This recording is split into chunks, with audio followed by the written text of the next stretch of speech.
Hola, ¿qué tal? ¿Cómo andan? ¿Qué dicen? Bienvenidas, bienvenidos a Desiguales. Aquí estamos en vivo en la televisión pública. Otra vez este encuentro de cada lunes que nos hace muy, pero muy felices. ¿Qué haces, Lucila? ¿Cómo te va? Bien, muy bien. Sorprendida por lo que estamos viendo ya en pantalla, ¿no? Digo, ¿de qué va el programa de hoy, Mal Comidos? Sí, me parece que se explica bastante bien. Hay una frase muy interesante, muy repetida, quizá hasta cliché, que dice: somos lo que comemos.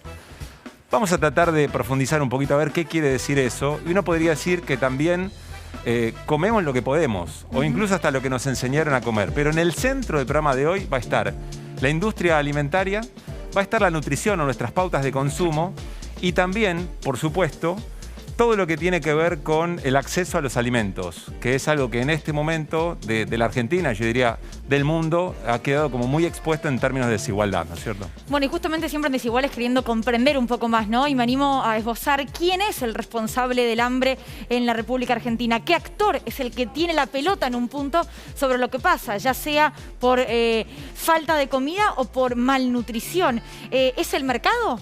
¿O es el Estado con políticas públicas? ¿Quién es el que dirige el juego? Y además, algo que siempre remarcamos como lo que falta, ¿no? Siempre que falta educación. ¿Sabemos qué comemos? ¿Sabemos cómo llega eso hasta nuestra heladera, hasta nuestra mesa? ¿Tenemos ganas de saberlo? Digo, ¿sabemos leer una etiqueta? Bueno, de eso también vamos a hablar hoy. Bueno, tenemos un programa con dos personas que son cracks en la materia. Está Soledad Barruti, que metió un par de libros muy interesantes que tienen que ver efectivamente con nuestra alimentación y de dónde viene todo lo que contaba recién Lucila. Y está Marcos Filardi con nosotros, especialista en soberanía alimentaria.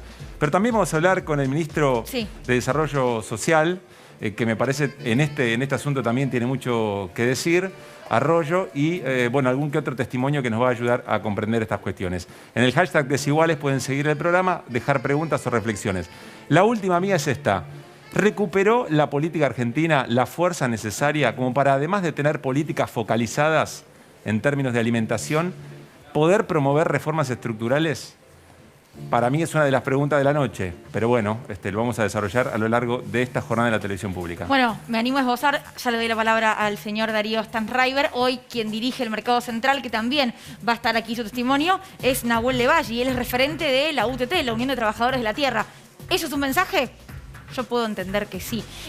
Darío, ¿cómo va? ¿Cómo están? ¿Bien? Bien, muy bien. Bueno, no, primero decir que Mal Comidos es el título del libro. Claro, estamos haciendo un copy-paste de derecho de autor. Del título. Robo es muy fuerte, es como una inspiración. Copy-paste. Una inspiración.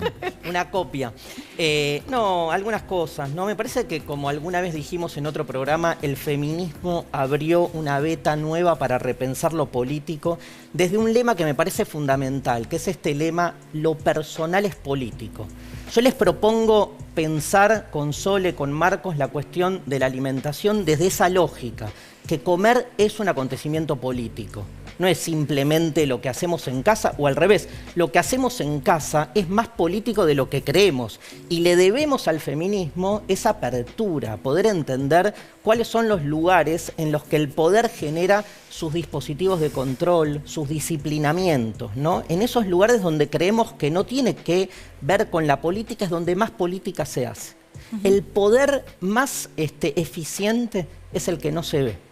Y el que no se ve es el que está inmiscuido en nuestras prácticas cotidianas. Cuando sentimos que algo tiene que ver con nuestras prácticas cotidianas y que por lo tanto está despolitizado, es donde más política hay. Y es donde más eficientes son los dispositivos de disciplinamiento. ¿Qué comemos cuando comemos? O sea, es una pregunta clave. O dicho de otra manera, ¿se puede comer de otra manera que no sea la que tenemos normalizada como alimentación cotidiana? Porque parecería que las formas de alimentación son las que tenemos a la mano y que no podemos provocar ahí una transformación. Es importante, desde lo personal es político, entender que al poder en nuestros tiempos contemporáneos hoy nos lo tragamos. Y esto es fuerte, porque estamos acostumbrados a pensar al poder panópticamente como un modo de modelar nuestra subjetividad casi simbólicamente. Bueno, ahora simbólicamente se terminó. Es directamente en la materialización de nuestros cuerpos. La alimentación, los fármacos, la salud afectan directamente nuestros cuerpos. Por eso es fundamental poner el acento ahí. Michel Foucault, que está ahí dando vuelta en todo lo que decimos, decía que las formas más eficaces de poder tienen que ver con lograr cuerpos económicamente rentables y políticamente dóciles. Entonces, cuando hablamos de alimentación, cuando hablamos de comida, hablamos de la naturalización de un tipo de forma de comer, pero también de la naturalización de su anverso, el hambre. No se puede pensar la comida si no pensamos al mismo tiempo el hambre. Bueno, me diste el pie, voy a meter un gol con el próximo informe antes de ponernos a charlar con nuestros invitados, porque justamente el hambre y la industria alimenticia en la Argentina y en el mundo, y así arranca Desiguales. Decenas de millones de personas han engrosado las poblaciones con desnutrición crónica en los últimos 5 años. Se trata del último informe de la seguridad alimentaria y la nutrición en el mundo. Una crisis que se calcula pondría en riesgo de hambruna a más de 265 millones de personas, lo que supone el doble de los cálculos previos a la pandemia de COVID para 2020. Pero la razón de esta crisis no es lo que imaginan. No es que falten alimentos, sobran alimentos para un mercado agroalimentario con una demanda rota por el aumento del desempleo, el proteccionismo de las economías avanzadas y el colapso de las cadenas de suministro. En la Argentina hay hambre, pero no porque falten alimentos como en otros países, sino porque sobra inmoralidad. En mayo del 84, Alfonsín pone en marcha el PAN, alimentos para 5 de los 30 millones de argentinos de aquellos días. En el 89, Menem crea el bono solidario, destinado a cubrir las necesidades alimentarias de los más postergados. En enero del 2002, el plan Jefes y Jefas de Hogar supuso una ayuda dineraria en el marco de la declaración de la emergencia alimentaria. Entre el 2003 y el 2009, actuó el Plan Nacional de Seguridad Alimentaria. En el 2009, Cristina Fernández lanza la Asignación Universal por Hijo. La sensación de tener hambre es cuando, ¿viste? Cuando un perro, si no le da de comer, se pone rabioso. Algo así pasa con el ser humano. Todas las mañanas me despierto con hambre. Sin pan, la vida solo se padece. Sin pan, no hay democracia ni libertad. Por eso la primera reunión oficial de nuestro gobierno consistirá en un encuentro de trabajo sobre esa prioridad. El Plan Integral Argentina contra el Hambre. Hambre es irte a dormir con la panza vacía. Hambre es comer salteado, es un mate cocido, un pedazo de pan a la noche. Eso es hambre. La Argentina no tiene la hambruna de la Segunda Guerra Mundial o de los países africanos. Pero hay mucha gente, lo que está haciendo es salteando comidas. Y tiene que ver con el costo de los alimentos. Nunca pasó esto de que 4 años aumentan los alimentos todo el tiempo. La soberanía alimentaria entiende que la alimentación no es una mercancía más librada a los juegos del mercado, librada a las reglas de la oferta y la demanda, sino que es un derecho humano. Y si la alimentación es un derecho humano, en definitiva, el Estado tiene que garantizar la disponibilidad de esos alimentos, la accesibilidad, la adecuación, que sean buenos para comer y no solamente mercancías buenos para vender. Hoy sabemos que el hambre, y nadie se atreve a afirmar lo contrario, es obra del hombre. La consecuencia de estructuras de opresión, de este orden mundial caníbal en el que vivimos y que el gran capital ha impuesto al planeta. Le hemos dado como sociedad, como comunidad, 20 años de licencia a la biotecnología para que con sus transgénicos supuestamente acabaran el hambre del mundo. No solamente no lo acabaron, sino que redujeron incluso la biodiversidad, redujeron la calidad de la dieta y hoy asistimos a mayores enfermedades nutricionales vinculadas a la mala alimentación, sobrepeso, obesidad y enfermedades crónicas no transmisibles vinculadas a esta alimentación. Y ahora sí presentamos formalmente a nuestros invitados. Recién lo veían en el informe, así que ahora lo van a ver acá también en el piso de la televisión pública. Hablo de Marco Filardi, él es abogado, especialista en derechos humanos. Además dirige y coordina el Museo del Hambre, algo por lo que tengo muchas ganas de preguntarle de qué se trata. Trabaja en la Cátedra de Soberanía Alimentaria y Nutrición de la Universidad de Buenos Aires y documentó el hambre en África y también en 260 localidades de Argentina. Gracias, Marco. Y le damos las buenas noches también, perdón Marcos, le damos las buenas noches a Soledad Barruti, está con nosotros aquí, periodista, escritora, autora de Mal Comidos y Mala Leche, directora de Bocado, Investigaciones comestibles, entre muchas otras cosas. Buenas noches y gracias por venir. Gracias. Soledad. Bueno, primera pregunta que le hago a los dos, no sé quién quiere comenzar, tiene que ver con algo que a veces nos preguntamos todos, ¿no? En algún momento. ¿Por qué Argentina, siendo un país productor de alimentos, es un país en el que hay hambre? Bueno, efectivamente, porque tenemos un modelo agroindustrial dominante en el que la alimentación circula como una mera mercancía librada a los juegos de la oferta y la demanda, centralmente. Y ese modelo agroindustrial dominante prioriza la producción de unos pocos commodities que no están pensados para alimentar a los 45 millones de habitantes que somos, sino que están pensados para exportar a otros mercados, centralmente para engordar los ganados de otros mercados y para llenar los tanques de nafta a través de esta energía del hambre que le llamamos a los agrocombustibles. Y esa apuesta por un modelo de agronegocio transgénico vigente en nuestro país desde el año 96 hasta ahora ha generado, entre otras cosas, el desplazamiento de alimentos que antes estaban en nuestros campos, es decir, pasamos de un sistema de policultivo a un monocultivo, donde el monocultivo estrella es la soja, y si le agregamos el algodón y le agregamos el maíz, hablamos del 80% de la superficie cultivada destinada a tan solo 3 cultivos destinados principalmente a la exportación. El gran problema de la agricultura industrial vigente a nivel global y en nuestro país es que no está pensada, no está concebida para alimentar seres humanos, sino para generar dinero para unos pocos, cada vez más concentrado en menos manos. Y esa es la dinámica del modelo agronegocio transgénico vigente en nuestro país desde el año 96. Somos el tercer país productor mundial de transgénicos después de Estados Unidos y después de Brasil. Tenemos 62 eventos transgénicos aprobados al día de hoy. ¿Qué es un evento transgénico? Un evento transgénico es una variedad vegetal al que se le ha introducido, por una técnica llamada transgénesis, un gen que esa variedad vegetal naturalmente no podría expresar. Pero lo cierto es que de los 62 eventos transgénicos que tenemos aprobados al día de hoy, 58 han sido diseñados específicamente para tolerar la aplicación de distintos agrotóxicos.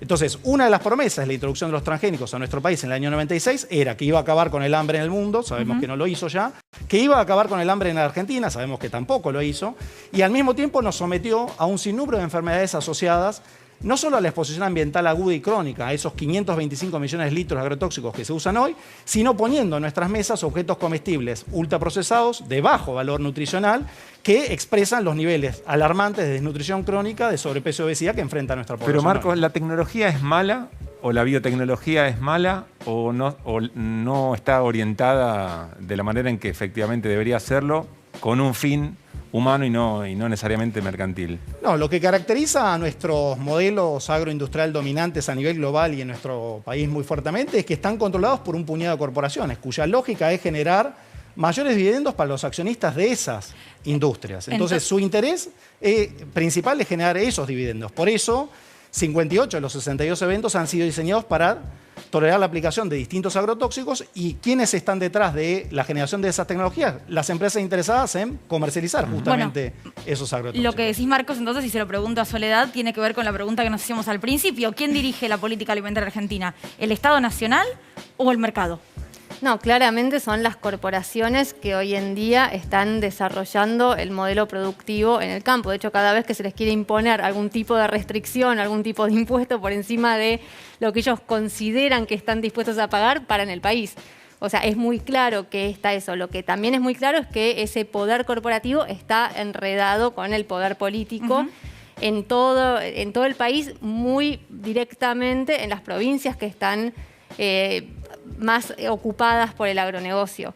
Digo, si vos vas, no sé, a las provincias del norte en nuestro país, los dueños de los campos son los mismos que gobiernan y son los mismos que impiden que haya regulaciones desde las fumigaciones a las que son sometidas las personas en esos campos, hasta, no sé, el cuidado de los bosques. Hay una ley de bosques y nuestro país tuvo ahora en pandemia un récord de desmontes en zonas protegidas. O sea, hay una ley que se supone que impide que... Y no importa. Digo, la ley a nadie le importa. Entonces es muy difícil, es muy un juego permanente de fuerza de choque, ¿no? Como que van y no están disponibles para someterse a las leyes muchas veces y por otro lado las leyes también acompañan a que hagan un poco lo que quieran.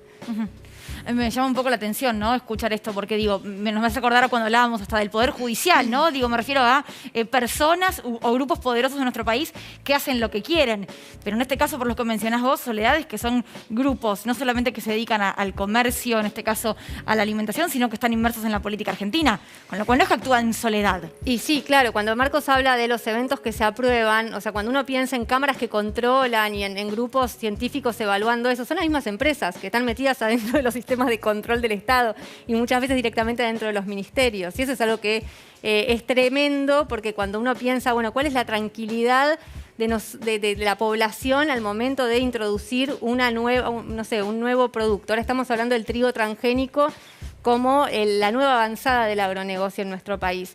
Y está muy fuertemente apoyado por algunos científicos que trabajan dentro de CONICET y que participaron de ese desarrollo que termina siendo utilizado por una empresa privada.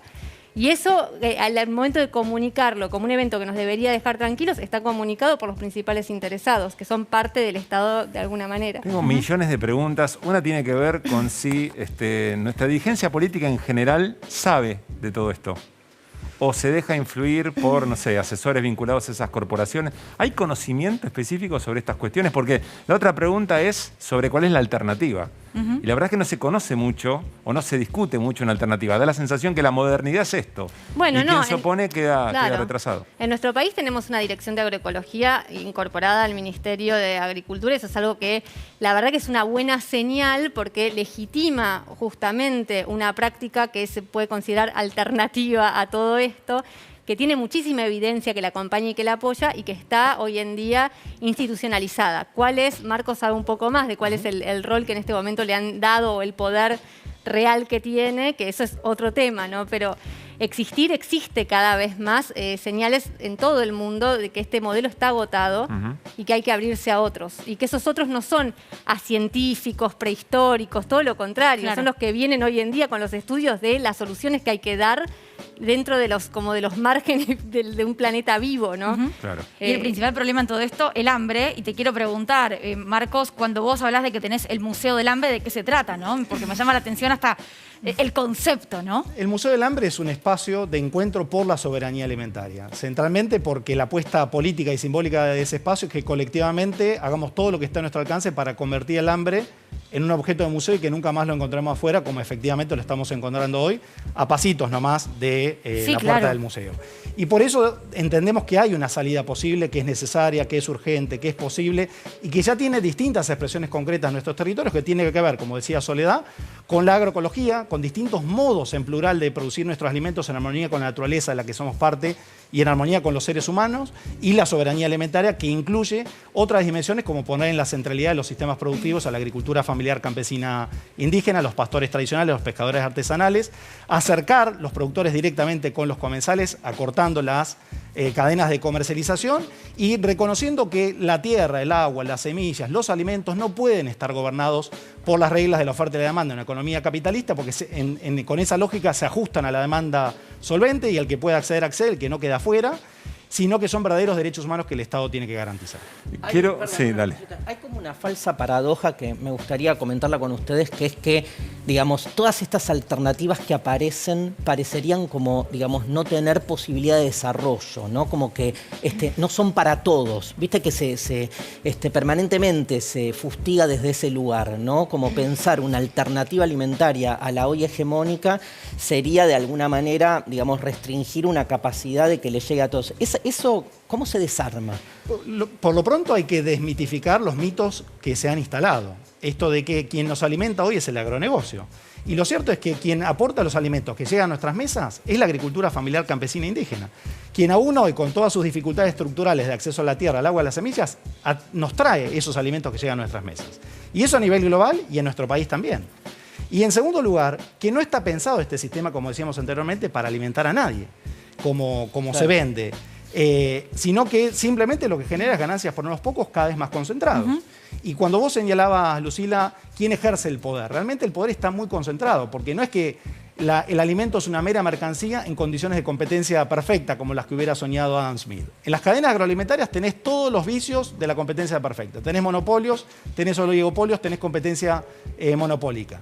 Tenés 4 empresas que concentran el 75% de las semillas a nivel mundial, el 75% de los agrotóxicos y casi el 100% de los elementos transgénicos. 10 empresas de la industria alimentaria, 5 cadenas de hipermercados y supermercados, 5 compañías de petróleo y gas. Y detrás de eso tenés los bancos, compañías financieras, fondos de inversión especulando y dinamizando todo ese sistema agroindustrial dominante. Entonces, el principal dilema que nos tenemos que dar es alimentos para todos, gobernados por las reglas de los derechos humanos, o ganancias por pocos, gobernados por la alimentación como una mera mercancía librada de estos juegos de una economía netamente especulativa. Vamos a compartir el testimonio de Nahuel Levalle, es presidente del Mercado Central, también es referente de la UTT. Yo creo que nos va a permitir entrar en algo que quisiera que después charlemos.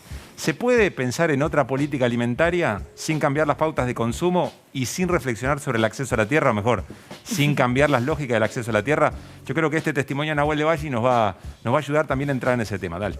La soberanía alimentaria nosotros es un concepto social y político que nosotros lo entendemos como la capacidad y el derecho del pueblo de decidir qué se produce, cómo se produce y para quién se produce. Tenemos que tener un modelo de producción agroalimentaria que ponga el foco en un abastecimiento popular, ¿sí? Nosotros y nosotras hoy todos los días producimos los alimentos a precios dólares por la semilla importada, los agroquímicos importados.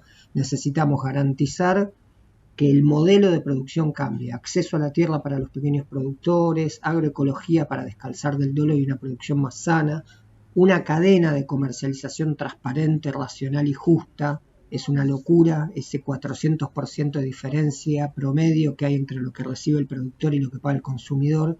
Y finalmente una política de abastecimiento integral, nacional, federal, ¿sí? Hay mucha concentración en Buenos Aires respecto a posibilidades de abastecimiento y en un montón de lugares de nuestro gran país hay carencia y dificultad de acceso a los alimentos.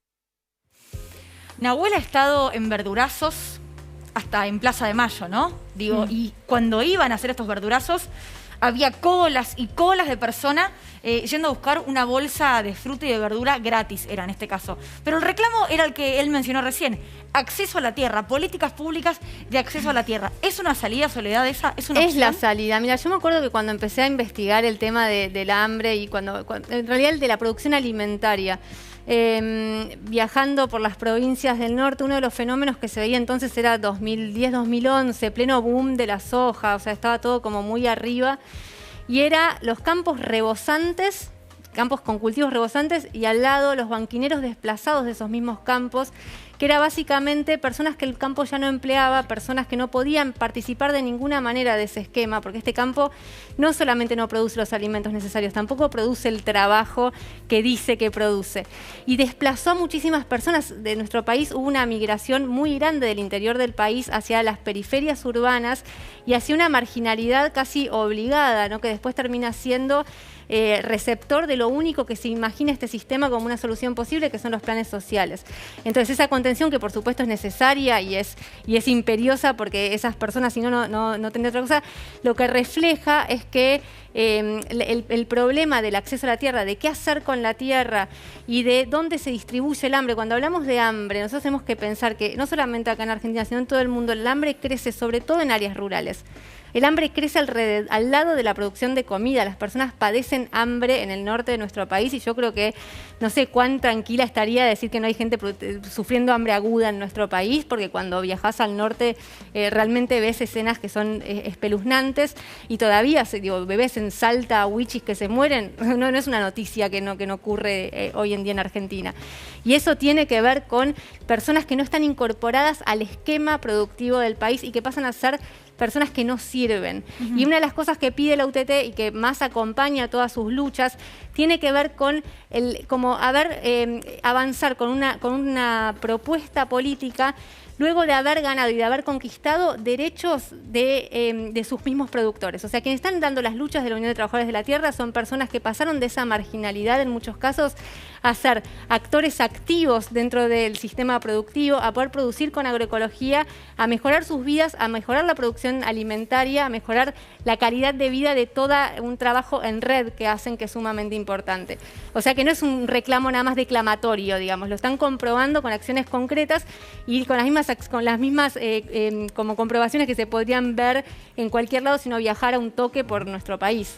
Estoy pensando, alguien que está observando el programa y dice, bueno, chicos, la verdad, estoy trabajando este tema, hoy tenemos dos problemas acuciantes, la pandemia y los precios, o los salarios vinculados a los precios de los alimentos.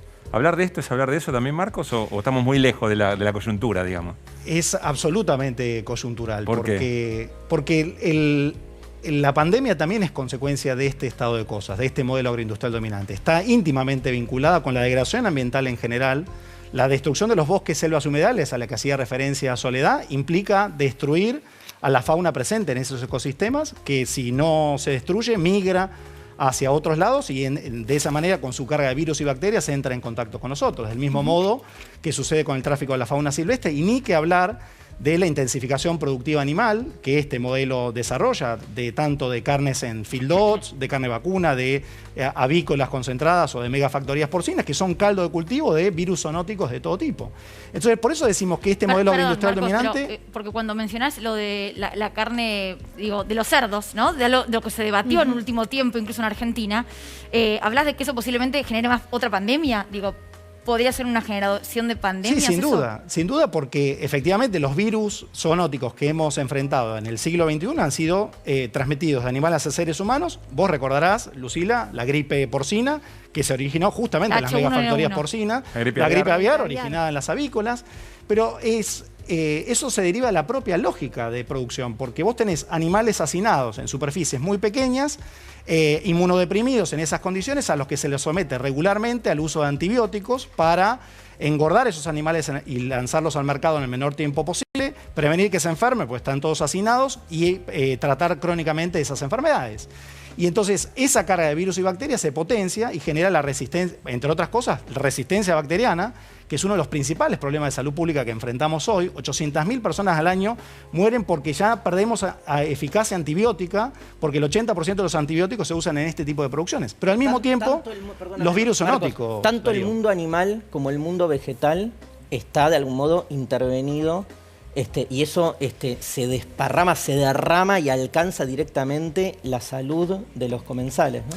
Sin duda, porque al mismo tiempo agreguémosle el dato de los agrotóxicos. Otro de los efectos que tienen los agrotóxicos son inmunodepresores, es decir, deprimen nuestro sistema inmunológico, que es lo que más deberíamos cuidar en este contexto de pandemia frente a esta u otras pandemias por venir. Y al mismo tiempo, ¿qué es lo que estamos comiendo?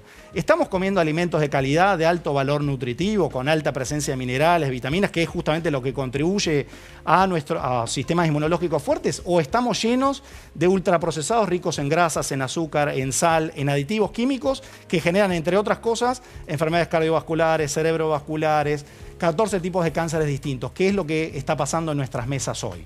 Y eso, al mismo tiempo, nos genera que no tenemos un sistema inmunológico fuerte para hacer frente a esta u otras pandemias. En síntesis, este modelo agroindustrial nos enferma, por un lado, sometiéndonos a enfermedades crónicas no transmisibles por los venenos que usan en la producción, por los objetos comestibles que ponen en nuestras mesas, pero también por las enfermedades transmisibles a partir de la intensificación productiva animal y la degradación ambiental. ¿No hay una buena de la tecnología? ¿No hay una buena de la tecnología aplicada a la alimentación que eso es una cosa sumamente interesante. Mira, yo hace un tiempo entrevisté a Graciano da Silva, que fue director de FAO y director también en su momento, creador de Hambre Cero, el gran programa de Lula en Brasil, y él pasó de FAO, entró a FAO. La FAO es la parte de Naciones Unidas que se dedica a la alimentación y a las políticas agropecuarias, ¿no?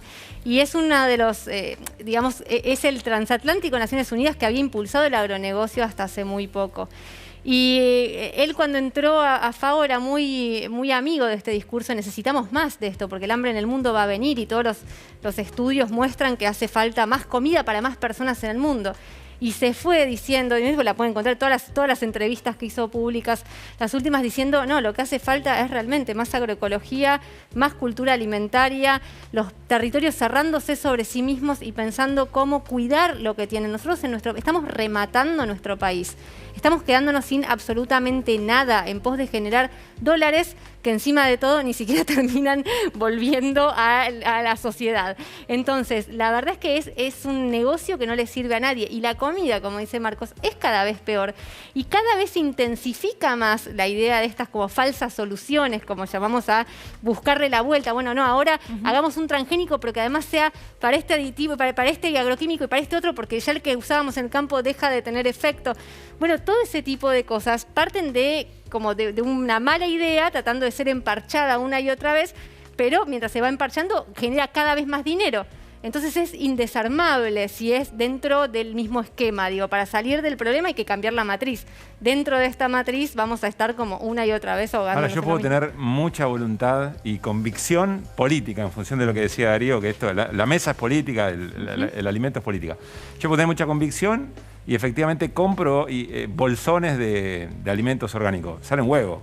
No, es accesible. Hay algo que es re importante. Para mí hay varias cosas. Por un lado es que muchas veces las personas tienden a pensar que hay un cambio posible que hacer dentro de la misma dieta. Entonces hacer la dieta de supermercado, pero armarla agroecológica, hay que cambiar el menú para poder tener una alimentación. Yo no gasto una fortuna en plata, en comida, y gasto mucho menos de lo que gastaba cuando iba al supermercado y llenaba un chango, y no piso un supermercado para absolutamente nada. Hay que cambiar ciertos hábitos de consumo. De todos modos, el esquema, digo, el sistema no se va a cambiar por muchos consumidores comprando mejor. Por eso es interesante pensarlo como un debate que es político y que requiere esa decisión política. Nosotros podemos todos de acá ponernos de acuerdo y salir a comprar bolsones. Si los productores no tienen luego acceso a la tierra, no hay forma, con lo que decía Nahuel, ¿no? ¿Cómo federalizás esto? Vos vas a un montón de provincias que no tienen acceso a ni una lechuga agroecológica. Hablando del Estado, una sí, cosita dale. solita, Pablo, rápida. Yo me acuerdo cuando era chico que mi papá fumaba mucho. Y nada, el comentario, y le agarraban toses, ¿viste? El comentario era, se va a morir de cáncer, ¿no? Y me acuerdo que pensaba de chico, ¿cómo no está prohibido el cigarrillo si se sabe, digamos, que tiene ese efecto dañino en la salud? Me parece que es esa ficción que de algún modo atraviesa todas nuestras prácticas cotidianas.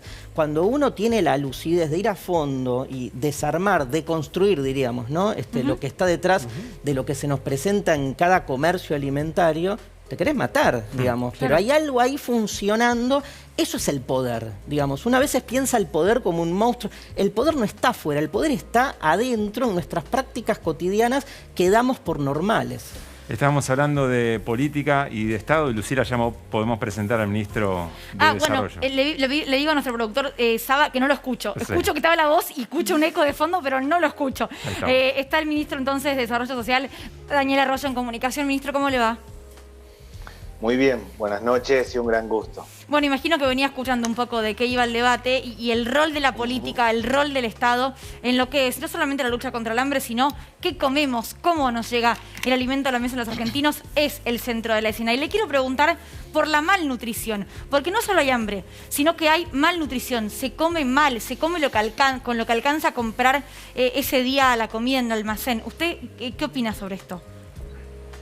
Que es así, que hoy se está comiendo muchos fideos, harina y arroz, poca leche, carnes, frutas y verduras. Nosotros tenemos 10 millones de personas que reciben asistencia alimentaria en la Argentina, con una cobertura que da el Estado, pero más del Estado, las iglesias, las organizaciones sociales, las escuelas, llegamos a 10 millones de personas. Tenemos cobertura, pero tenemos un serio problema de calidad nutricional. Con la tarjeta alimentaria eso queda claro del problema del precio de los alimentos. En abril del año pasado, la tarjeta alimentaria es una tarjeta para ahora las madres con chicos hasta 14 años pueden comprar los alimentos que quieren, como quieren. Nuestra sugerencia es leche, carne, frutas y verduras. En abril del año pasado el 62% de las compras eran eso. Hoy es el 50%. Tiene que ver con el precio de los alimentos y con un serio problema de calidad nutricional claramente en Argentina. Ministro, le traslado una pregunta que retomamos al comienzo del programa, porque yo creo que no hay duda que el gobierno, el Estado en este momento tiene una vocación muy concreta por solucionar efectivamente estos temas. Ahora, ¿recuperó la política en la Argentina la capacidad de, además de decidir y llevar adelante políticas focalizadas, usted acaba de enumerar algunas, modificar estructuralmente quién conduce la política alimentaria, cuáles son los lugares donde efectivamente se cometen por concentración, por monopolio o por oligopolio, donde se desvía de alguna manera lo que mejor le haría al pueblo argentino, por supuesto siempre en desmedro de las grandes corporaciones que parecen ser las que conducen efectivamente el proceso. Yo creo que recuperó una parte, pero que falta. En el precio de los alimentos es evidente que hay varios componentes, el valor de los commodities y el contexto internacional, la falta de acceso a crédito, pero hay un tema clave a mi modo de ver que es la intermediación. Acá el tambero saca el litro de leche 18, 20 pesos y termina en 70, 80 pesos en la góndola. Parte de ese proceso claramente de intermediación y de concentración es el problema. Ha tomado una decisión importante el presidente con el tema de la carne. Nosotros generamos varias políticas para que el productor le venda directamente al consumidor. Ha recuperado ciertas capacidades del Estado, pero falta, es indudable que falta. Yo partiría una regla. En la Argentina comer tiene que ser barato, básicamente porque nosotros producimos alimentos. Bueno, eso no lo hemos logrado. Ha recuperado una parte de la capacidad del Estado, pero falta mucho. Sobre todo el problema de la malnutrición es generalizado, pero sobre todo en los más chicos. Un chico que come mal se le complica claramente el resto de su vida, con lo cual necesitamos más instrumentos del Estado y políticas más consolidadas. Hemos avanzado sin duda respecto del gobierno anterior, pero falta mucho. Ahora, ministro, lo que usted dice es, en un punto, meterse en el negocio del otro, ¿no? Incluso usted habló del negocio de la carne. Sabemos que hasta el miércoles, inclusive, hay un paro en el sector producto de la decisión tomada desde el gobierno nacional. Es decir, cuando se intenta tomar una medida porque la mesa de negociación no llegó a un buen acuerdo, bueno, se responde con un paro. Pregunto, meterse con los intereses de determinados sectores, ¿se logró en algún país de la región? ¿Hay alguna experiencia de la que usted pueda hacer mención como, bueno, a esto queremos ir? Hay experiencias diversas. A mí me parece que el esquema uruguayo de diferenciar en la carne lo que es exportación y lo que es la comida propia en el país es un esquema que hay que analizar. Hay otras experiencias también con el tema de buena nutrición, pero nosotros tenemos que recuperar esa capacidad del Estado. Yo partiría de 3 ideas básicas y que no son un debate, son una regla. Comer tiene que ser barato en Argentina. Todos los chicos tienen que terminar la escuela secundaria. No se puede dar crédito usurario, que el crédito usurario es al 200% de interés anual. Hay intereses que se tocan en eso, sin lugar a dudas, en cada uno de los temas. Ahora, es una regla, no es un debate. En la Argentina, objetivamente, no podemos tener problemas de malnutrición ni podemos tener los alimentos en el valor que tenemos hoy, que no solo es el precio, sino la referencia también, ¿no? Yo voy a un barrio, camino 20 metros, me agarra alguien de brazo y me dice, escúchame flaco, esto allá sale 40, allá sale 90 y allá sale 260. Algunas políticas, por ejemplo, lo que está haciendo ahora el Ministerio de Producción, a mí me parece importante, que hay 120 productos que van a tener el precio en la etiqueta directamente, con lo cual va a quedar claro cuál es el precio en los próximos meses, lo que se está haciendo con el tema de frutas y verduras, en algunos casos con los bolsones. Hay mucho por hacer, ha recuperado capacidades del Estado, pero falta más y realmente, a mi modo de ver, algo que es una regla en Argentina. Tenemos que lograr que el comer sea barato y la buena nutrición. Y tenemos que encararlos de nuestro gobierno y tiene que ser una política de Estado que trascienda el gobierno que le toque. Ministro, está con nosotros Darío Stanraiver y en el arranque del programa tuvo una definición, yo me la voy a pintar en la cocina. Dijo, el poder hoy nos lo tragamos. Haría un silencio como para reflexionar un poco sobre eso. Pero quiero preguntarle, a mí, la verdad, pedirle al Ministerio de Desarrollo que resuelva esto cuando en realidad es interdisciplinario, porque me imagino que no puede estar alejado del acceso a la tierra, que no puede estar alejado de, bueno, por supuesto, en términos económicos, de la cadena de formación de precios y demás. Mi pregunta en este caso en particular es cómo se reflexiona esto segmentadamente, digamos. ¿Hay algún ámbito donde esto se esté trabajando en concreto? No solo para, insisto con esto, no solo con políticas focalizadas, sino donde se haga un abordaje mucho más importante y más estructural, si es que efectivamente se está de acuerdo, si el gobierno observa y diagnostica esto que estamos conversando aquí en el programa, ¿no? Sí, hay ámbitos, está el gabinete económico y social, que participa todo el equipo económico, me incluyo yo, más otras áreas sociales. Hay un esquema que se está trabajando con cada una de las cadenas de valor de cada uno de los alimentos. Se está haciendo un trabajo articulado, claramente. No dudo que falta, pero se está haciendo un trabajo integrado. Yo soy el ministro de los que están afuera de todo. Los que están afuera de todo en Argentina son más del 40%. Yo soy el ministro de producción de los que están afuera de todo. De educación de los que están afuera de todo. De trabajo de los que están fuera del trabajo. En ese esquema, mi tarea en lo que tiene que ver con el alimentario es que el productor le venda directamente al consumidor. Generar mecanismos. Armamos un esquema que se llama canasta ahorro para que los productores vayan a la feria y hay 28 productos que tienen precios realmente mucho más bajos. La leche a 55 pesos, o el puré de tomate a 40, o el yogur a 65 pesos. Generamos 400 pequeños mercados centrales. Hay un punto clave acá, con esto de que el productor le venda directamente al consumidor, que es claramente tener los espacios de las economías regionales y los pequeños mercados centrales. Hoy estuve recorriendo uno de los mercados que vamos a poner en Morón. Hay una oportunidad con la ley de góndolas, hay una oportunidad, falta, pero hay una oportunidad, y es que como nadie puede tener más de un determinado porcentaje de la góndola, van a tener que estar los productores, los pequeños productores, van a tener que estar las pymes. Ahí nosotros armamos ya un sistema que se llama marca colectiva. Yo produzco dulce en pequeña escala y otro también, lo hacemos bajo una misma marca, tenemos más volumen y colocamos el producto en la góndola. Son instrumentos, no tengo dudas que nos falta avanzar más, pero hay una mirada más integral, después cada uno aplica su parte, mi parte tiene que ver con esto. Ministro, gracias por su tiempo. Gracias a ustedes. El informe que se viene, luego lo vamos a debatir y vamos a hablar. Yo les voy a ser sincera y fue algo personal, posiblemente a alguno del otro lado le ocurre. A mí hay situaciones que me incomodan sobre lo que vamos a hablar ahora porque me interpelan y me hago un poco la tonta. Me voy a hacer cargo de esto. Incluso tengo que decir, no leí el libro de Soledad Mal Comidos por miedo a lo que podía llegar a encontrarme en ese libro y por miedo a tener que dejar de comer. ¿Cómo seguís No, después? Claro. Me lo prestaron, me dijeron, ¿lo querés? Le dije, te agradezco, pero yo me quiero seguir haciendo un poco la tonta y mirar para otro lado. El informe que viene, las estafas de la industria. Alimentos que no son lo que aparentan.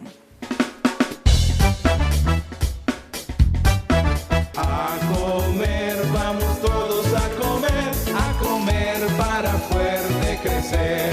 Estamos hablando de comida, ¿verdad? Yo no. ¡Qué bien! Yo tampoco. Estás en el supermercado buscando comida para tu dieta y ves todos esos claims llamativos y etiquetas rosas y sellos de asociaciones médicas que aseguran de que ese producto es sano.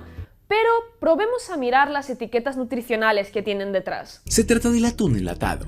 De acuerdo a algunos estudios recientes, realizados por la Profeco, se encontró que en México varias empresas, en realidad, vendían una mezcla de soya con atún. Se determinó que al menos 18 presentaciones de atún contenían soya, que iban desde el 1% hasta el 62%. La ADMAT, 2 alimentos que prohíbe comercializar en la República Argentina. Estamos hablando, por un lado, de leche y también el orégano. Realizó un análisis de la muestra oficial del producto en cuestión y detectó que es un adulterado conforme al artículo 6 del Código Alimentario Argentino. El Código Alimentario Argentino establece que para que un producto sea nombrado como, por ejemplo, sopa de verduras, tiene que contener un porcentaje de verduras. Uno va al supermercado, compra sopa de verduras y no es totalmente verduras, compra este edulcorante como el stevia no es stevia, o de golpe nos encontramos con que vamos y sacamos algo que es parecido a leche o a yogur, lo cargamos en el carro y no tiene más que un 5, un 6, un 7% de un total que le corresponde al ingrediente que nosotros pensamos que estamos consumiendo. La mayoría de los jugos que compras en el supermercado están llenos de azúcar y saborizantes artificiales, y solo contienen una porción de las vitaminas y nutrientes que obtendrías de una fruta real. La comida convencional se desbocó, es terrible, se pasaron de veneno, digamos. Por lo que vos recibías comiendo una manzana en 1930 y tenés que comer 4, ponele. Con los pollos pasa lo mismo, la carne de los pollos te da el 40% menos de nutrientes que la que te daba antes. Un ejemplo más claro es el caso de las sopas instantáneas, que contienen alta concentración de sodio. Padre Celestial, sé que eres amigo del hombre que come. Creaste los domingos para que haya un brunch. Por favor, oh Señor, cúbreme con tu divina grasa y dame unos rollos de huevo, o pizza, o hot dogs, lo que pueda comer al conducir, porque tuya es la harina y la salsa por siempre. Una epidemia que amenaza el futuro de la población, pues de seguir en esta dirección, nuestros niños terminarán por engordar las cifras de la hipertensión arterial, diabetes y otros padecimientos crónicos relacionados con el sobrepeso. La recomendación es aprender a leer etiquetas, tomarnos el tiempo, no nos demora tanto. Una vez que uno empieza con la práctica, se da cuenta de la información nutricional que es tan importante. Uno tiene que aprender a leer y a saber lo que consume. Argentina avanza hacia un etiquetado a favor de la alimentación saludable. Los nutrientes advertidos serán sodio, grasas saturadas y azúcares. La ley del etiquetado nutricional frontal con los octógonos negros ya está en Chile, Perú y Uruguay. Próximamente Brasil y Canadá. O sea, toda América va a buscar este modelo de etiquetado nutricional. Espero que Argentina no sea la excepción. Uno de la industria dijo, no hay que demonizar a los alimentos. Cuando hablan de eso, a mí me parece que están como queriendo decir que me importan los alimentos y no me importa la gente. No me importa la gente. Muy bien, bueno, qué bronca me da cuando cambian al doblajista. Me pasó con Los Simpsons y me pasó con Alf. Bueno, vamos a hablar en un minutito de la ley de etiquetado, por supuesto. Allí tenemos en nuestra realidad aumentada un poco lo que en este bloque, que es un camino de ida. No, miedo. Es como, Lucila, hacia ese momento en que te vayas, Lucila, Sí. si no querés estar. Es un momento en el que me parece que me tendría que retirar para poder seguir comiendo todo lo que no debería comer. Tomás la píldora azul o tomás la píldora roja, digamos, pero después no se puede seguir. Soledad, derribemos mitos de esos alimentos que nosotros creemos, nos hacen bien y vamos convencidos a alimentar a nuestras familias, sobre todo los peques, digamos, ¿no? Y que en realidad no cumplen con esa función. Bueno, para mí el primero son la góndola de yogures. La idea de que el yogur hoy en día es algo que hace falta que esté en la alimentación, tiene que ver con una gran fuerza que hicieron las empresas lácteas para convencernos de eso, mientras nos dieron un producto que no tiene nada que ver con el yogur, con lo que era ese yogur que, no sé, figuraría en alguna persona que inventó las guías alimentarias argentinas. Es una golosina. Tiene un yogur de estos de primera marca que está en las mesas de todos, tiene unas 8 cucharadas de azúcar. Vos eso se lo das a una criatura creyendo que le estás haciendo un bien y en realidad... Claro. O sea, desayunar con yogur no estaría recomendado. Pésima digamos. idea. Uf, tremendo. Pésima idea. Después podés tener, no sé, los panes, hablando de monopolio, ¿no? Como una sola empresa gobierna los panes de molde de la góndola, que aparece una diversidad de marcas, estilos y sabores. Y hoy en día los das vuelta y tienen 25 ingredientes. La mayoría de los cuales tenés que entrar a googlear porque no sabes de qué se tratan. Es muy interesante eso de pensar a la comida como una especie de ensamblaje, como un Tetris que está diseñado para engañar a nuestros sentidos y hacernos creer que estamos comiendo cosas que en realidad no están ahí. ¿No? Porque si empezamos a mirar la comida así, vamos a hacer mucho más fácil esa búsqueda en el supermercado, que si no se vuelve como, ay, no sé, cambio este pan por esta otra marca, y en realidad es lo mismo. O sea, la base es la misma de todos estos productos. O sea, son pocos ingredientes, esos pocos que veíamos que se producen en el campo, puestos con un maquillaje diverso y en máquinas distintas que lo hacen parecer cosas que no son. Ni te pregunto por las gaseosas, pero los jugos, que tienen un montón de vitaminas. Lo mismo. Ninguno de los jugos tiene vitaminas. Los jugos son azúcar libre. Así también el que vos te exprimís en tu casa. Exprimir un jugo no es lo mismo que comer una fruta. Pero encima de todo, en estas matrices y de la manera en que te la dan, es un jugo que está pasteurizado, que no tiene nada que sea real. Es por lo general un concentrado mucho más grande, puede tener el jugo de muchísimas frutas concentrado ahí. Y en los estudios lo que muestra es que no difieren nada de tomar gaseosa, tienen mejor marketing. Claro. Ahora, lo que yo me pregunto es cómo se educa en alimentación, ¿no? ¿Tiene que ser en las escuelas? ¿Tiene que ser un trabajo de las familias? Bueno, hoy en día lo que pasa es que te educan todo el tiempo. Las marcas te educan desde... Te maleducan, digamos. Las marcas te educan todo el tiempo. Nuestro paladar está educado por las marcas. Nuestras ideas de comida, de lo que hay que comer, de los eventos comestibles del día. Vos te despertás y pensás que el día tiene 4 eventos comestibles. Sí. Eso es un diseño perfecto para las marcas. La comida más importante del día es el desayuno. ¿Quién lo inventó? La marca que vende los cereales de desayuno. O sea, ese tipo de cosas, cuando las empezás a estudiar, empezás a deconstruir eso y empezás a decir, esto tuvo un origen y este origen es muy funcional a que siga así, bueno, salís un poco de esa matrix y te podés como manejar distinto. Ahora, cuando hablábamos antes del programa, yo le decía a Pablo que para mí el vegetariano y el vegano es el que ha evolucionado en su alimentación. Y lo digo en serio como, una persona que no es ni vegetariana ni vegana, ¿no? Pero sino como que tengo cierta admiración a la persona que ha logrado, ¿no? Ir un paso más allá. No sé si ustedes comparten esta idea. Yo creo que hay una atención mayor hacia una cuestión que es muy terrible, que es lo que vimos, lo que decía Marcos sobre la producción animal, a lo que él decía de lo peligrosa y siniestra que es, hay que agregarle que es extremadamente cruel, violenta y que está hoy en día actuando sobre los animales, sobre miles y millones de animales como si fueran cosas. Y realmente, o sea, implicando permanentemente modelos de tortura que si nosotros viéramos en un perro estaríamos tomando las granjas. Pero como son chanchos o como son gallinas, bueno, no pasa nada.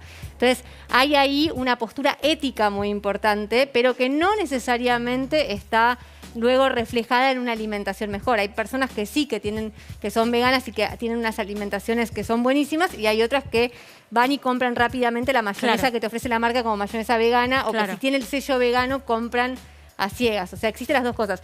La última de la educación alimentaria, antes de la educación alimentaria lo que falta es regulación. Porque la regulación lo que hace es igualarnos a todos. Por eso es tan importante la ley de rotulado.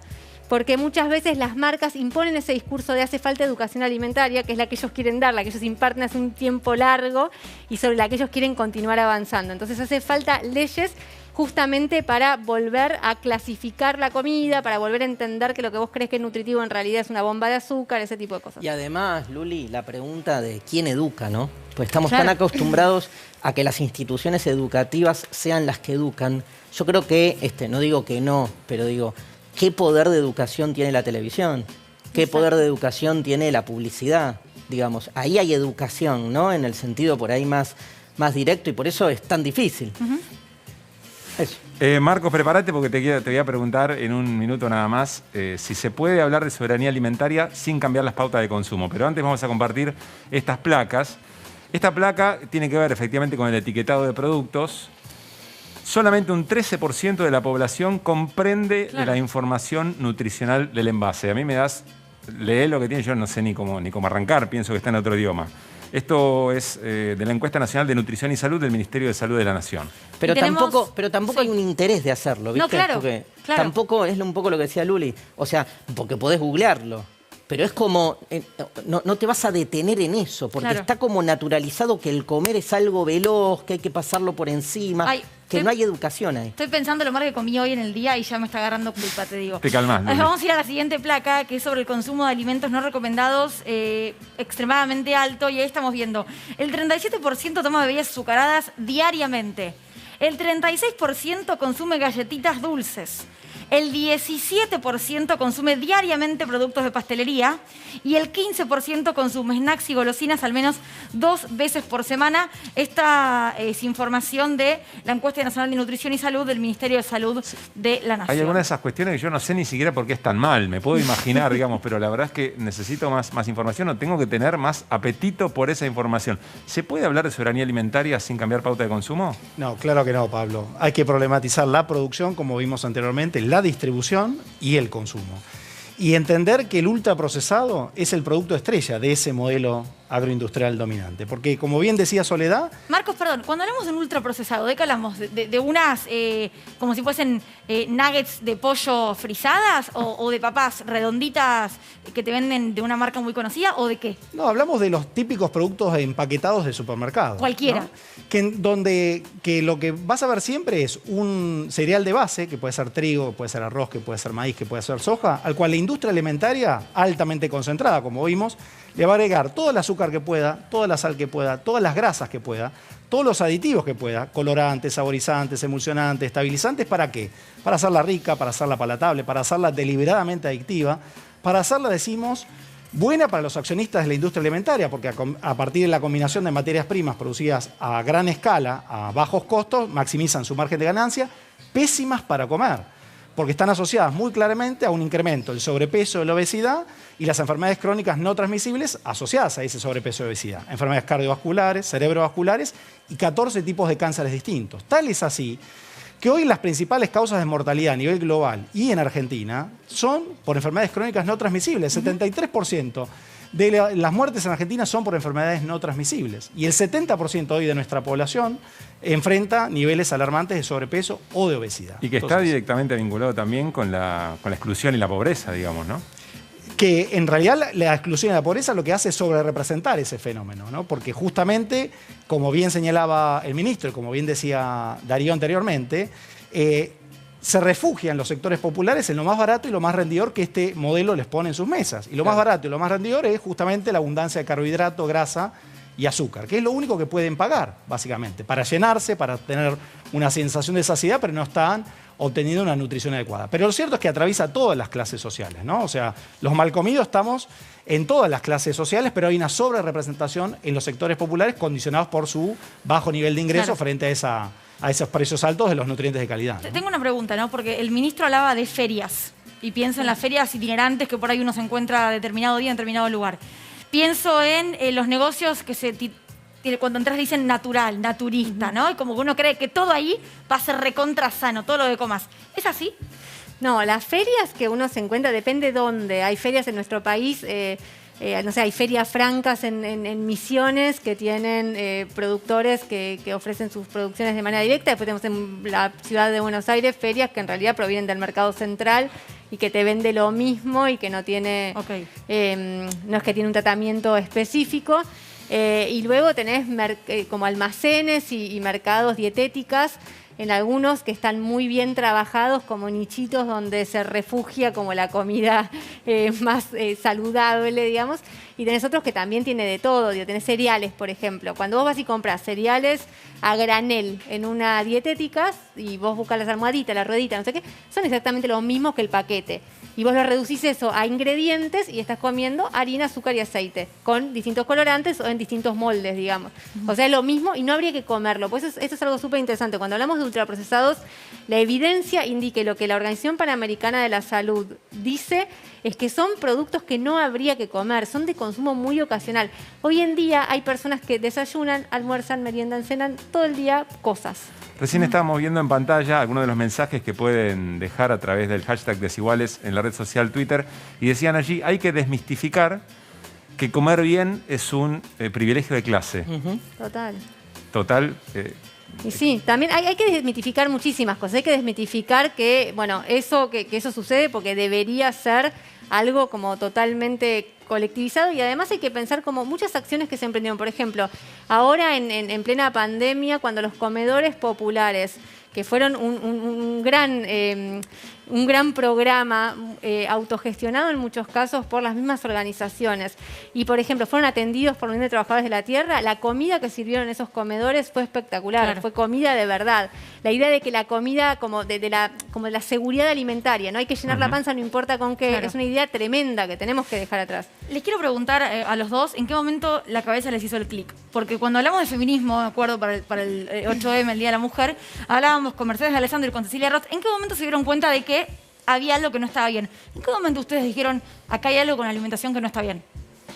En mi caso fue como una búsqueda muy personal, como muy de dónde, yo no sé de dónde viene lo que como. Había algo de búsqueda y de intriga, y esa intriga me llevó a buscar, a mirar, a leer como investigaciones que se hacían en otros países y a preguntarme, bueno, ¿y en Argentina qué onda? Porque en Argentina muchas veces todavía estaba esa idea de, bueno, país como agrícola, yo no imaginaba que iba a haber, no sé, las granjas productoras de cerdos iban a ser las mismas que Smithfield en Estados Unidos. Pensé que iban a tener como más granjita. Y no. Marcos. Y en mi caso se remonta a los 5 años, cuando yo vi televisada esa hambruna etíope del 84, 85, y la pregunta que me aguijona desde entonces es de cómo es posible que hoy tengamos gente que se muere literalmente de hambre, ¿no? Y eso es lo que luego me llevó a recorrer distintos países de África para tratar de responderme esa pregunta, y con un ingreso muy tardío a este paradigma de la soberanía alimentaria. Cuando yo volví incluso de África venía con una mirada muy de seguridad alimentaria. ¿Cómo hacemos para que el alimento llegue? Sin preguntarnos quién lo produce, cómo lo produce, para qué lo produce, para quién lo produce, ¿no? Y a partir de ahí problematizar mucho más, y ni que hablar cuando tuve la ocasión de viajar por todo el país para ver cómo operan los territorios este modelo agroindustrial dominante.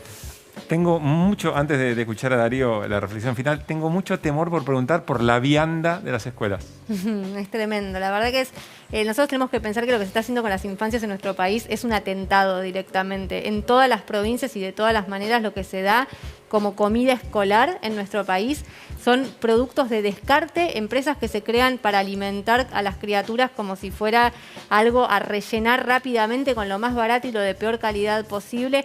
Hay niños y niñas que solamente comen esas comidas por día Hay provincias que son directamente la atrocidad máxima, como Corrientes, que recibe unos bolsones alimentarios que parecen producidos por el enemigo. O sea, es como el Estado diciéndote, hola, te odio, acá tenés para comer. Y eso está perpetuado y normalizado de una manera brutal desde hace muchísimos años.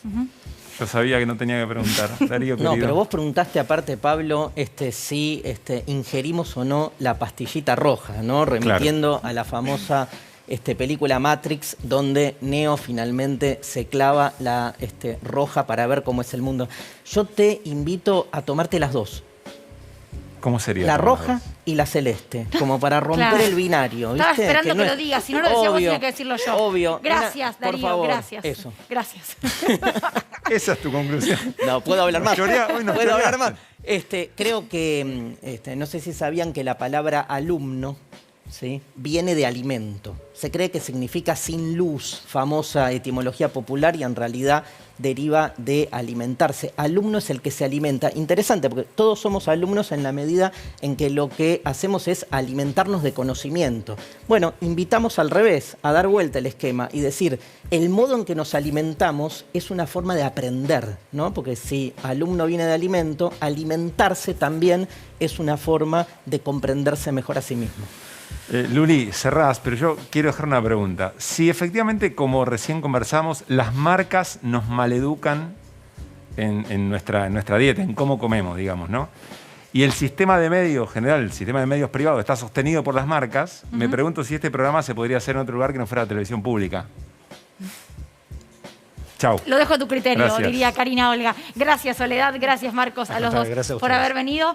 Lunes que viene, por supuesto, nos volvemos a encontrar aquí. 10 de la noche para ser desiguales. Puedo decir el tema, ¿no? Sí, porque por supuesto. 7 de junio, Día del Periodista. Sobre eso vamos a debatir acá en la televisión pública. Gracias. Buena semana.